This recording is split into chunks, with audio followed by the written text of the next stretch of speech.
Hi అండి, hello, welcome back to my channel. నేను మీ Sridevi. So అందరూ ఎలా ఉన్నారండి? అందరికీ ముందుగా వరలక్ష్మి వ్రతం శుభాకాంక్షలు తెలుపుకుంటున్నాను. సో నేనైతే ఈ విధంగా పూజ అయితే చేసుకున్నానండి. ఈరోజు మా ఇంట్లో అమ్మవారిని ఈ విధంగా పువ్వులతో అలంకరించుకొని నిండుగా పువ్వులతో పూజ అయితే చేసుకున్నాను. నచ్చితే తప్పకుండా లైక్ చేయండి. ఇంకా పిండి వంటలకైతే తెలిసిందే కదా, అందరూ వండుకునేవే కదండి. సో ఇంక ఇలాగా కామాక్షిదేవి దీపం కూడా పెట్టుకున్నానండి. దుర్గాదేవి దగ్గరేమో కుంకుమ పూజ చేసుకున్నాను. లక్ష్మీదేవి దగ్గరేమో గులాబీలతో అష్టోత్తరాలు అయితే చదువుకొని పూజ అయితే చేసుకున్నాను. సో చూస్తున్నారు కదండి, నా పూజ అయితే నచ్చితే ఇదిగోండి చీర అయితే ఇలా తీసుకున్నానండి.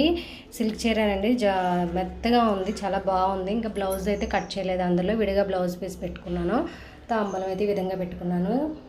ఇంకా ఇలా అయితే నేనైతే ఈరోజు వరలక్ష్మి వ్రతం అయితే చేసుకున్నాను. మరి మీరు ఎలా చేసుకున్నారు ఏంటనేది కూడా నాకు కామెంట్ సెక్షన్లో కామెంట్ చేయండి. నా పూజ కనుక నచ్చినట్లయితే తప్పకుండా ఒక లైక్ అయితే చేయండి. మా ఇంటి గృహలక్ష్మి మహాలక్ష్మీదేవిని ఈ విధంగా అయితే అలంకరించుకున్నాను. సో చూసారు కదా ఫ్రెండ్స్.